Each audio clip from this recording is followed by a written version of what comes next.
잠언 29장 25절 말씀입니다. 사람을 두려워하면 올무에 걸리게 되거니와 여호와를 의지하는 자는 평안 안전하리라. 아멘. 사람을 두려워하면요, 그 두려움의 대상이 된 사람이 만드는 길로만 걸어가게 됩니다.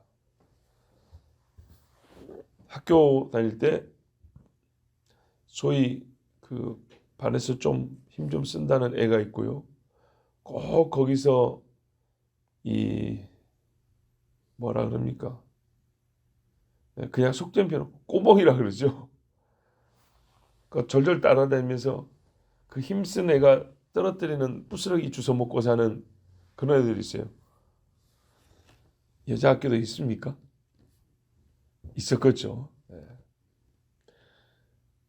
그러니까는 호랑이 옆에 여우 같은 그런 애가 있어요. 여우가 뭐 표범이나 늑대나 아니면 큰 개한테도 안 됩니다. 그런데 호랑이 옆에 있으니까 자, 그 두려움의 대상이 된 사람이 걷는 길만 따라가고요. 그가 만든 법이 곧 나의 법이 되는 거예요. 이게 이제 두려워한다는 일의 결과입니다. 그의 법이 내 법, 그의 규칙이 내 삶의 틀이 되는 거고, 그가 걷는 길이 내가 걷는 길이 되는 거고, 꼭 그냥 그대로만 하는 거죠. 두려우니까요. 잘 보여야죠. 거스르면 안 되죠. 똑같이 보여줘야죠. 그러니까 두려워하면 어떻게 되냐면 그가 원하는 것을 하게 돼 있어요. 자, 원리적으로 그가 원하는 것. 문제는 여기 있어요. 사람이 사람을 두려워할 때 두려움의 대상이 된 그 사람이 항상 옳으냐입니다. 그가 원하는 것을 하게 돼 있는데 그가 옳으냐 이 말입니다. 깡패 집단이 무서웠고 가는데 깡패가 옳으냐 이 말이죠. 아니죠. 칼 쥐어주고 너 가서 사람 죽여 그런다고요. 안 하자니 여기서 맞아 죽을 것 같고, 그러니까는 처음부터 가담을 안 해야 되는데 이 약한 자의 무리에 가담을 하게 되면, 무서워하게 되면 그 사람이 시킨 대로 가는 겁니다. 내가 두려워하는 그 사람이 나를 위하는 사람이냐. 자, 아버지를 두려워하면 아버지는 나를 위하니까 괜찮은데, 세상 누군가 어떤 사람을 두려워하는데 그가 정말 옳은 사람이냐, 두 번째 그가 나를 위하여 무언가를 말하고 행하는 사람이냐. 대부분은 아닙니다. 이 땅에 수십억 사람 중에 누가 나를 위하는 사람이 몇 명이나 되겠어요? 혹 그 사람이 옳은 일을 한다 치더라도 그가 항상 장래를 아는 자인가? 즉 성공의 가능성이 100%입니다. 옳은 일을 하고자 하는데 그 옳은 일을 하고자 하는 것을 알고 내가 그를 경외함과 두려움으로 따라가는데 과연 그가 그 옳다고 생각하는 일을 항상 100% 성취할 수 있냐? 실패 시에 나는 그와 더불어 망하거나 죽거나 엄청난 피해를 보겠죠. 그럼 항상 성공하려면 어떻게 돼요? 능력이 있어야 되고 지식이 있어야 돼요. 장래를 알아야 되고, 알면 답니까? 이겨내고 극복할 힘이 있어야죠. 태풍 올 줄 알았어요. 하늘을 보니까 큰 바람이 불겠어요. 근데요, 우리 집은 초가집이에요. 뭐 어떻게 해요? 능력이 없는데. 능력이 있는데 지식이 없어서 남의 속임수에 넘어갔어요. 그래서 의리리한 대골 같은 집이 있는데 홀라당 넘겨버렸어요. 어떻게 합니까? 같이 망하는 거죠. 술 한 잔 사준다고 몇만 원은 나를 쓸 수 있어도 술 취한 후를 책임져 줄 수 있냐? 어려운 이야기죠. 그러면 정령 결과가 평안이 될 것이냐? 장담할 수 있나요? 아니죠. 이제 날 추워지는데 술 취한 채로 영하 5도 이하에 밖에서 5분 10분 있으면 얼어버립니다. 만일에 내가 두려워하는 자가 이 세상에서 가장 의로운 사람이라고 할지라도 내가 이제 얼마나 그를 따를 수 있을까요? 두려워하는 그를 우리가 두려움이 100이라고 한들 100만큼 따라갈 수는 있을까요? 되게 그것도 어렵습니다. 그리고 내가 그 따라가는 것이 부족할 때 내가 두려워하는 그 사람은 나를 끌어줄 능력은 있을까요? 그가 어떤 일에 위대하기 때문에 내가 그를 경외함과 두려움으로 따라가는데요. 그 어떤 일의 위대함을 내가 그를 따라가는데도 써주겠냐? 그가 그 힘을 나에게도 써줄까요? 무슨 말인지 아시겠어요? 운동선수가 자기는 공을 엄청 잘 차요. 근데 코칭도 그렇게 잘할 수 있냐? 이건 별개의 문제란 말이에요. 그가 나를 따라오게 하고 싶다 한들 그는 또 나를 완전히 따라오게 할 수 있는가? 따라오게 하고자 하는 마음이 있는가? 마음이 있어도 나를 정말 잘 따라오게 할 수 있는가? 그 의지가 무슨 온라인 계좌 이체되듯이 나한테 딱 와가지고 이 속이 주입이 돼서 따라갈 수 있나? 안 됩니다. 그러니까 제가 지금 여러 가지 국면에서 말씀드렸어요. 내가 따라가는 그가 과연 옳으냐에서부터 이 모든 조건이 최상이라 할지라도 내가 과연 따라갈 수 있냐? 그 두려워하는 자를 아니라는 거죠. 그럼 이 모든 말의 결국은 무슨 말이냐? 별로 유익함이 없다입니다. 즉 사람을 두려워하면은 유익함이 없고 또 사람을 두려워했을 때 그 사람이 최상의 사람이라 할지라도 그 두려움에 상하는 호응하는 정도의 쫓음은 사실상 불가능하다 입니다. 그래서 결국에는 최악에서부터 최선까지 다 봐도 인간을 두려워해가지고 얻는다는 것은 자기 기대나 생각만큼 그렇게 좋을 것은 없다입니다. 그래서 어떻게 됩니까? 덫에 걸립니다. 그가 악하거나 그가 무능력하거나 내가 무능력하거나 내가 악하거나 하여튼 이 네 가지에 어쨌든 다 걸리게 돼 있어서 결국에는 평안의 길로 간다기보다는 올무에 걸리는 일이 발생한다는 겁니다. 그러나 하나님을 두려워하면 어떻게 하냐? 자, 이제 이걸 다 뒤집으면 돼요.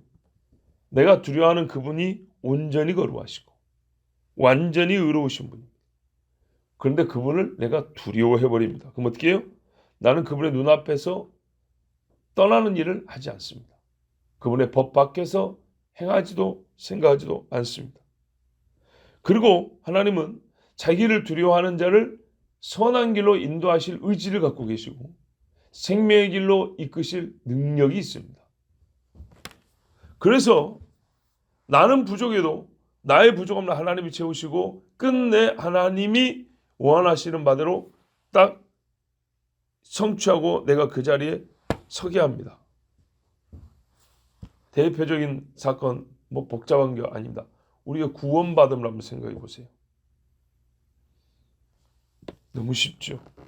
그래서 성경이 그럽니다. 여호와를 의지하는 자는 안전하니라. 성경에만 하더라도 이해가 많은데 한 가지만 우리가 생각해 볼까요? 가나안 정탐을 하고 12명이 돌아왔습니다. 10명이 이렇게 말했습니다. 우리는 능히 올라가서 그 백성을 치지 못하리라. 그들은 우리보다 강하니라. 하고 이스라엘 자손 앞에서 그 탐지한 땅을 악평하여 가로되 우리가 두루 다니며 탐지한 땅은 그 거민을 삼키는 땅이요 거기서 본 모든 백성은 신장이 장대한 자들이며 거기서 또 네피림 후손 아낙 자손 대장부들을 보았나니 우리는 스스로 보기에도 메뚜기 같으니 그들의 보기에도 그와 같았을 것이니라. 무슨 말입니까? 한마디로 무섭더라. 맞죠? 자, 그래서 어떻게 됐죠? 우리는 그러니까 이 광야에서 살면 잘 사는겨. 그래서 거기서 잘 살았어요? 그 말이 올무가 됐죠. 올무는 모가지를 쪼이는 겁니다. 물론 이 발목을 찍어 깨버리는 덫이기도 하고. 하나님이 이 말을 듣고 이렇게 대답하셨어요. 여호와께서 모세 아론에게 일러 가라사대 나를 원망하는 이 악한 회중을 내가 어느 때까지 참으랴. 이제 요 악평하는 소리를 듣고 사람들이요 같이 두려움에 빠졌죠.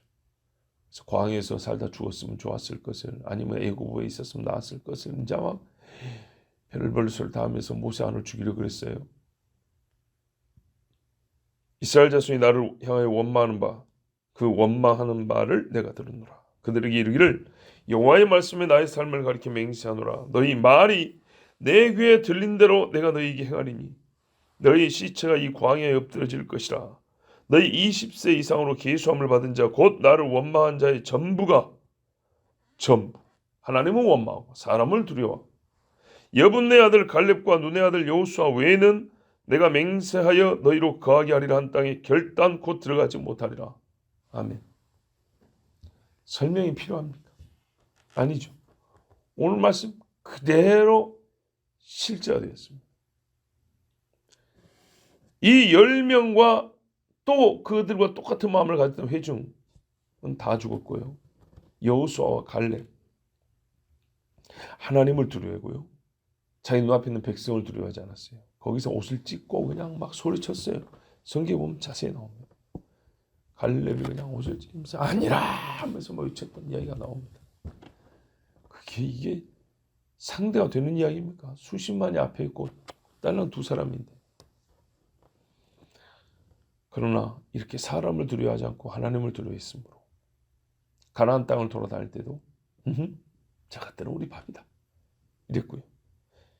이 돌을 들고 오는 사람들 앞에서도 당당히 맞섰어요. 여러분 12명이 진으로 돌아올 때 같이 중간에 텐트 치고 밥 먹고 같이 자고 이리 왔을 거 아닙니까? 올 때도 말을 다 들었을 거 아닙니까? 10대 2로 논쟁을 하고 왔을 거 아니야 이 말이에요. 올 때도. 자, 이 두 사람은요 아모리 사람이나 아낙 자손이나 또 동족 이스라엘이나 아무도 두려워하지 않았어요. 사람이 바뀐다고? 규모가 바뀐다고? 장소가 바뀐다고? 아니요. 똑같이 두려워하지 않았어요. 그랬어요. 올무에 걸리지 않고 그들의 발은 안전히 가나안에 들어가게 되었습니다. 자, 가끔 기도할 때 이런 기도합니다. 하나님, 꿈인데도 이렇게 믿음이 없을 수가 있을까요? 무슨 말이냐면 우리가 꿈을 꾸면서 꿈인 줄 알잖아요. 그럴 때 있죠. 그러면 어차피 이건 꿈이니까 죽어도 죽는 게 아니니까 당당히 맞설 수도 있잖아요.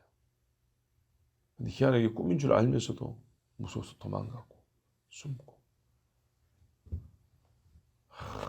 창피하죠. 꿈인 줄 아니까 더 어차피 이건 꿈이니까 죄가 아니야. 그래서 꿈에서 또 알면서 죄를 짓고. 그런데 이 꿈이라는 건요. 사람이 영적 존재라는 걸 보여주는 저는 강력한 증거라고 보는데 나의 인격성이 그대로 들어가 있잖아요. 내 인격이 실제 활동을 한다고요.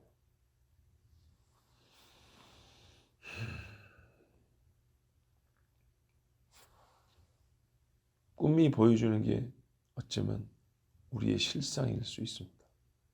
제가 무슨 정신분석을 하자는 게 아니고요. 봐보세요. 내 인격성이 그대로 드러나고 내 의지가 그대로 작동하는데 말이에요.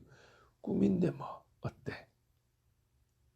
그래서 꿈에서 죄를 지으려고 부담 없이 꿈이니까. 근데 꿈인 줄 알면서도 예수 부인하고 두려워서 숨고 도망가고 주님을 시인하지 못하고. 눈떠면 그와 다른가요? 많이 다른가요? 아니죠. 내가 평소에 생각을 안 해서 그렇지. 내가 이 상황에서는 실제로 이런 인간이구나 생각이 되죠. 굉장히 연약함을 나타냅니다. 보여줍니다. 근데 진짜로 하나님을 두려워하고 우리가 흔히 말하는 성령이 충만하면요, 꿈에서요 악에 맞섭니다. 죄를 거부합니다. 사람뿐만 아니라 꿈에서 귀신이 나타나도 짐승이 나타나도 두려워하지 않습니다. 그때 내 영적 상태를 또 확인할 수 있습니다.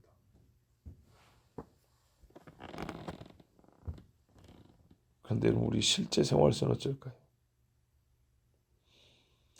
여호와를 의지하는 자 반드시 안전하고요. 사람을 두려워하는 자는 올무에 걸려서 결국 죽게 됩니다. 얻는 게 하나도 없습니다. 그 말 몇 마디 때문에 보세요. 가나안도 못 들어가고 광야에서 다 초상 치렀습니다. 오늘 이 말씀 본문의 논리에 따르면요, 여호와를 의지하는 자는 여호와를 두려워하는 자입니다. 자, 앞에는 사람을 두려워하는 자는 어떻게 된다? 그러면 여호와를 두려워하는 자는 어떻게 된다고? 결과도 반대로 이렇게 해놓으면 되는데 결과는 반대인데 앞에 두려움이라는 말은 반복이 쓰지 않았어요. 그래서 제가 처음에 그렇게 시작한 거예요. 누군가를 두려워하게 되면 그의 길을 따라가게 되고 그를 추종하게 된다고. 후반절 말씀을 제가 다르게 표현한 거예요. 여호와를 의지한다는 말은 그러면 논리대로 하면 어떻게 해요? 두려워한다는 말이 되는 거죠. 하나님을 두려워하는 자는요, 하나님 앞에서 불신의 말을 하지 않아요. 거역의 행위를 하지 않아요. 그리고 주님 약속만 신뢰하고 주님만 의지해서 그분이 이끄시는 대로 갑니다. 하나님을 두려워하면 반드시 그렇게 살게 돼 있어요. 요셉이나 다니엘이나 다윗이나 다 그랬죠. 우리가 언제 읽었는지 기억도 안 날 정도로 오래전에 읽은 잠언의 말씀 3장 5절에서 7절에 보면 너는 마음을 다하여 여호와를 신뢰하고 내 명철을 의지하지 말라. 너는 범사의 그를 인정하라. 그리하면 내 길을 지도하시리라. 스스로 지혜롭게 여기지 말지어다. 여호와를 경외하며 악을 떠날지어다. 아멘. 두려워한다는 말은 한자 표현으로 경외라고 그랬어요. 하나님을 두려워하게 되면 어떻게 됩니까? 악을 떠나게 돼 있어요. 악을 떠나니 선한 열매를 거두게 돼 있어요. 그리고 그 열매를 거두는 이 원리를 실제로 우리가 살아갈 때 하나님 어떻게 해요? 그렇게 되도록 내 발걸음을 지도하시리라. 한 걸음 한 걸음씩 내 발을 하나님이 손으로 붙잡고 발을 디디게 하는 그런 식으로 지뢰가 알 수 없는 개수가 내 앞에 이렇게 심어져 있지만 땅속에 묻혀 있지만 하나님이 발을 오른발 손으로 딱 잡아가지고 지뢰 없는 데다 놓고 왼발 잡아서 지뢰 없는 데다 놓고 이런 식으로 해서 그 험난한 지뢰밭도 지나가게 하시는 그런 식으로 우리를 안전하게 거하게 하신다고 그랬어요. 범사의 글을 인정하면 경외하면 하나님이 내 길을 지도하시고 스스로 지혜롭게 여기지 말고 내가 이렇게 저렇게 하면 아니 하나님의 지혜가 나의 생각을 지배하고 하나님의 손이 내 발을 이끄시도록 그렇게 하는 사람은 안전히 거합니다. 기도하겠습니다. 하나님 감사합니다. 우리 마음에 여호와를 두려움을 주시고 또 우리가 연약할 때는 깨닫게 하사 주님을 더욱 의지하게 하시고 주님 나는 작습니다. 나는 믿음이 없습니다 하고 고백하게 하신 아버지 감사합니다. 그래서 오늘 우리가 다시 연약한 몸으로 심히 견고하지 못한 믿음으로 주님 앞에 나왔습니다. 주님께 다시 의지합니다. 믿음을 주시옵소서. 주를 의뢰합니다. 지혜를 주시옵소서. 하나님 작습니다고 고백했으니 내버려 두지 마시고 이끌어 주시옵소서. 이 세상을 사람을 이겨낼 수 있는 강함을 허락하여 주시옵소서. 강하고 담대하라 너희가 세상을 이겼음이라 했으니 우리로 하여금 강하고 담대하여 세상을 이겨내는 믿음의 사람 오직 주를 의뢰하여 사람 보기에는 약한 것 같으나 하나님 보기에는 강한 믿음의 용사들이 다 되게 하여 주시옵소서. 예수 그리스도의 이름으로 기도하옵나이다. 아멘.